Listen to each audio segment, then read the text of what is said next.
दोस्तों, अगर सत्ता की गर्मी वो दिमाग पर चढ़ जाए तो आदमी की सोचने समझने की शक्ति वो खत्म हो जाती है और अच्छा खासा आदमी वो काम कर बैठता है जो उसको कभी नहीं करना चाहिए। नायब सिंह सैनी की एक वीडियो सामने आई है, वो वीडियो आप देखिएगा। और नायब सिंह सैनी ने किस तरीके से मंच पर चुटकी लेते लेते एक समुदाय का अपमान कर दिया। राजनीतिक तौर पर वो निशाना साधना चाह रहे थे रणदीप सिंह सुरजेवाला पर, लेकिन निशाना साधते साधते वो खुद निशाने पर आ गए।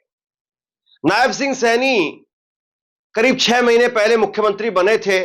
हरियाणा चुनाव में कहा जा रहा था कि ये पहले अग्निवीर होंगे, लेकिन नायब सिंह सैनी उनका जो है वो बीजेपी के अंदर एक तरीके से कहें कि पर्ची लग गई और वो मुख्यमंत्री की कुर्सी उनकी बची रही। कब तक है कब तक नहीं है वो तो समय बताएगा, लेकिन नायब सिंह सैनी ने मंच पर खड़े होकर के रणदीप सिंह सुरजेवाला पर जो है वो निशाना साधा।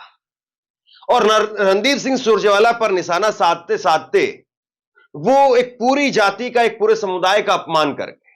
दरअसल क्या है कि जब से नायब सिंह सैनी को दोबारा से कुर्सी मिली है, तब से वो बड़ी चुटकियां ले रहे हैं। बड़ा जो है वो आजकल उनके भाषण बड़े ठाके लगाने के अंदाज में जो है वो कहते हैं।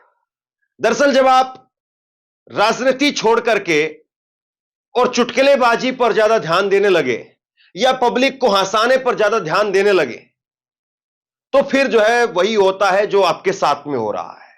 आप कपिल मिश्रा थोड़ी ना है, कपिल शर्मा थोड़ी ना है कि वो जो रोजाना एक आपको कॉमेडी करनी ही करनी है। ठीक है, कभी कभी कोई मौका होता है जब आपके मुंह से कॉमेडी अच्छी लगती है, आप लोगों को हंसाते हैं, लोग हंसते भी हैं, मौका भी होता है, दस्तूर भी होता है और चीजें चलती भी है। लेकिन देखिए साहब क्या हुआ। दरअसल रणदीप सिंह सुरजेवाला कांग्रेस के नेता, उन्होंने मुख्यमंत्री नायब सिंह सैनी उनसे सवाल किया, 3100 रुपए धान क्यों नहीं बिक रही है? ये 3100 रुपए धान बिक्री का वादा नायब सिंह सैनी की सरकार ने किया था चुनाव से पहले कि चुनाव खत्म हो जाने दीजिए, 4 तारीख के बाद में आपकी धान 3100 रुपए बिकने लग जाएगी। 4 अक्टूबर तो जा चुकी है, 4 नवंबर आने पर है, लेकिन अभी तक आप देखिए कि कोई अता पता नहीं है कि 3100 रुपए किसानों की धान कब बिकेगी। तो कुछ इस तरीके से लगातार मुद्दे उठा रहे थे रणदीप सिंह सुरजेवाला। और रणदीप सिंह सुरजेवाला को क्या कहा पता है आपने?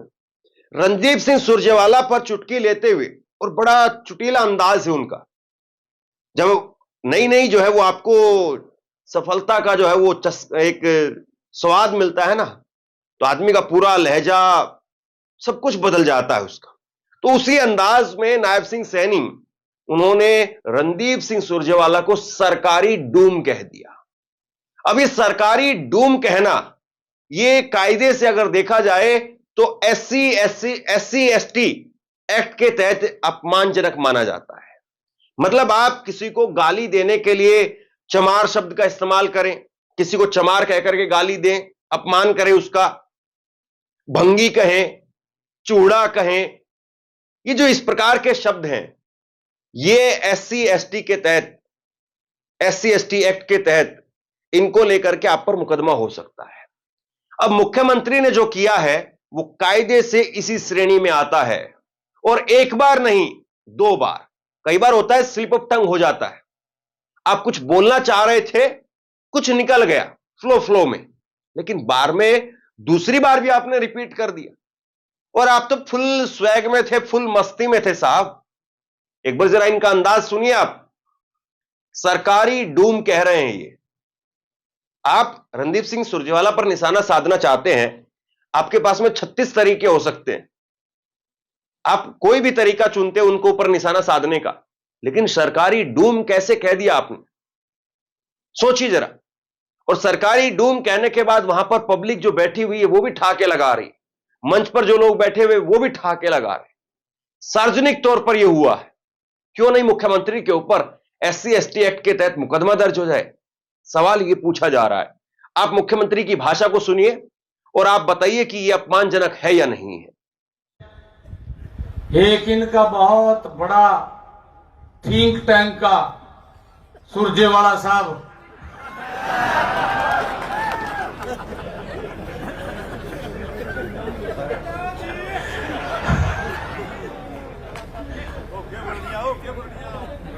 उसको तो अगर कोई छींक भी मार देगा प्रेस वाला तो चंडीगढ़ पहुंच जाएगा, गेल पड़े। उस पर कोई काम नहीं है, उस पर यही काम है बेचारे को।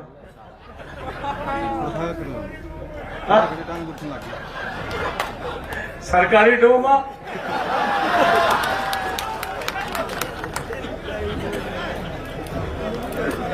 सरकारी डूमा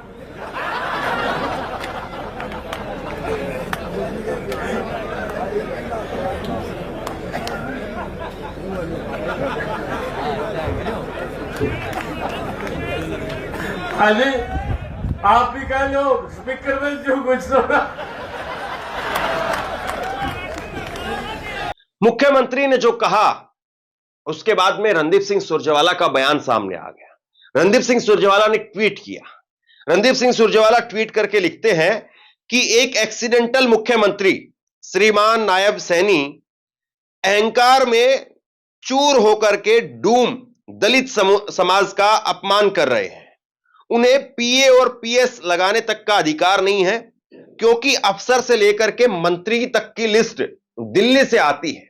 वो बौद्धिक दिवालियेपन का शिकार हो गाली गलौज कर रहे हैं। मैंने सीधे सवाल पूछे, किसान को 8 अक्टूबर से आज तक 3100 रुपए प्रति क्विंटल धान का भाव क्यों नहीं मिल रहा है, जो वादा श्रीमान नायब सिंह सैनी और भाजपा ने किया था। किसान, आड़ती, मंडी मजदूर, राइस मिल मालिक की दुर्गति क्यों हो रही है?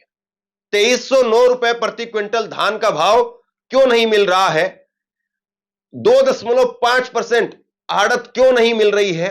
तीसरा सवाल एनएचएम अधिकारियों को लेकर के था, जो निर्णय अगले ही दिन वापस लेना पड़ा। मुझे डूम कहें या किसी और दलित समाज के नाम से पुकारें, मैं मेहनत का समाज से नाम जोड़ करके फक्र महसूस करता हूं, पर आपकी गालियां मुझे किसान, मजदूर, आड़ती, गरीब की आवाज उठाने से वह सरकार को आईना दिखाने के लिए प्रेरित करती रहेगी। यह रणदीप सिंह सुरजेवाला ने कहा, सुनिए। नमस्कार साथियों, एक ऐसा एक्सीडेंटल मुख्यमंत्री जिसे अपना पीए तक लगाने का अख्तियार नहीं, मंत्रियों की लिस्ट हो या अफसरों की सब कुछ दिल्ली से आती है, वो अहंकारी भाषा बोल रहे हैं। 2 प्रश्न मैंने उठाए। पहला प्रश्न, सरकार ली 3100 रुपया प्रति क्विंटल धान की कीमत का वायदा करके, श्रीमान नायब सैनी जी ने, भाजपा ने और मोदी जी ने। वो 3100 रुपया क्विंटल जो 8 अक्टूबर से मिलना था वो कब देंगे?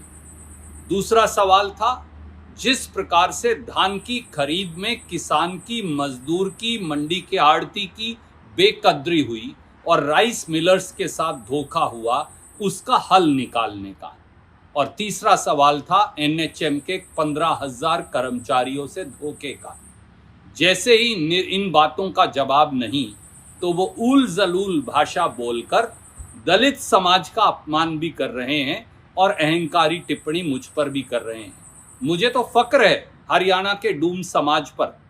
गरीब हैं, यही उनका कसूर हो सकता है। वो निर्धन हैं, साधनहीन हैं, ये उनका कसूर हो सकता है। पर डूम समाज के बगैर ना हरियाणा के संस्कार और ना संस्कृति चल सकती। पूरे डूम समाज का और दलित समाज का अपमान कर श्रीमान नायब सैनी क्या साबित कर रहे हैं? ये जान लें कि जब तक किसान, गरीब, मजदूर, मंडी मजदूर, आड़ती, मिल मालिक, राइस मिलर, उनके साथ अन्याय होता रहेगा, तब तक मैं आवाज उठाता रहूंगा। और हरियाणा के लोगों की आवाज उठाना अगर डूम का काम है तो मैं इसे फक्र मानता हूं, इसे अपने लिए बहुत बड़ी इज्जत मानता हूं। पर अहंकार की कुर्सी से वापस आइए। आपको तो चीफ प्रिंसिपल सेक्रेटरी लगाने का अधिकार भी नहीं। एक दिन लगाते हैं, अगले दिन उतारते हैं और उसके बाद अहंकार की भाषा में बात करते हैं। चुनाव जीता है पर लोगों के प्रति जवाबदेही खत्म नहीं हुई। श्रीमान नायब सैनी जवाब मांगते रहेंगे, ये हमारा कर्तव्य है। जय हिंद, जय हरियाणा। अब कायदे से जैसे ही दोनों चीजें निकल करके सामने आई, ये सवाल जो उठने लगा कि अगर ये बयान भूपेंद्र सिंह हुड्डा मुख्यमंत्री बने होते और उन्होंने दिया होता तो सोचिए मीडिया का रवैया क्या होता। यह बयान अगर बगैर मुख्यमंत्री पद के अगर आज कांग्रेस का कोई नेता दे दे तो सोचिए उसको लेकर के क्या होता। नरेंद्र मोदी अपनी गालियों की लिस्ट में एक और गाली जोड़ देंगे। राहुल गांधी, उन्होंने एक स्टेटमेंट दिया था। उन्होंने पूछा था कि ये जो नीरव मोदी, ललित मोदी, ये जितने भी चोर भाग करके गए हैं, इनके सरनेम में मोदी क्यों है? और इसको लेकर के उनकी सदस्यता चली गई थी। 2 साल तक की सजा राहुल गांधी को मुकर्रर कर दी गई थी। सुप्रीम कोर्ट तक जाना पड़ा उनको, 3 अदालतें पार करके, तब जाकर के जो है उनकी सदस्यता बहाल हो पाई। आप बताइए कि यहां पर सरकारी डूम शब्द का इस्तेमाल मुख्यमंत्री के तौर पर किया जा रहा है और मीडिया में कहीं पर बात नहीं हो रही इसको लेकर के। क्या एक समाज की कोई इज्जत, कोई अहमियत नहीं है? या भाजपा का मुख्यमंत्री है इसलिए हम चुप्पी साध लेंगे? कांग्रेस का नेता है तो हम खुल करके बोलेंगे, समाजवादी पार्टी का नेता है तो हम खुल करके बोलेंगे, ममता बनर्जी का कोई नेता है तो हम खुल करके बोलेंगे, लेकिन यहां पर भाजपा का नेता है तो चुप्पी साध लेंगे? सवाल वाकई जो है ये वाजिब है कि धान की इस वक्त में बिक्री 3100 रुपए प्रति क्विंटल क्यों नहीं हो रही? आपने खुद वादा किया था, उस पर जवाब दीजिए, उस पर बताइए कि क्या कमी है। मैं एक छोटी सी वीडियो आपको और दिखाता हूं।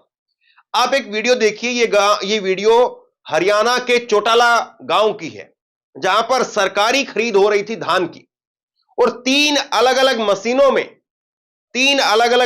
में धान के अंदर जो नमी है उसको नापा गया, और एक मशीन में उसकी रीडिंग नमी की वो अलग आती है। एक ही धान को जो है वो एक ही मशीन से नापते हैं तो उसकी रीडिंग अलग है, दूसरी मशीन दूसरी एजेंसी से नापते हैं तो उसकी रीडिंग अलग है, तीसरी मशीन से नापते हैं तो उसकी रीडिंग अलग। किसान बेचारा क्या करे? आपने जो डिजिटल करने के नाम पर किसान के साथ में खेल किया है। 5-5 दिन किसान बैठा रहा है, 5-5 दिन। त्योहार का मौका है, आदमी घर जाएगा, पैसा लेकर के आएगा, बच्चे दिवाली मनाएंगे, और आप उनको बैठाए हुए हैं मंडी के अंदर। ये वीडियो आप देखिए। चौटाला गांव की परचेज सेंटर पर धान की खरीद, वेयर हाउस डिपार्टमेंट अभी इसका मॉइस्चर चेक करेगा। आपका नाम क्या है? विशाल। क्या हो इसमें वेयर हाउस में? Technical assistant 16.2। इसी को आप दूसरी मशीन में डाल लो। आपकी मशीन कौन सी है? एफड की।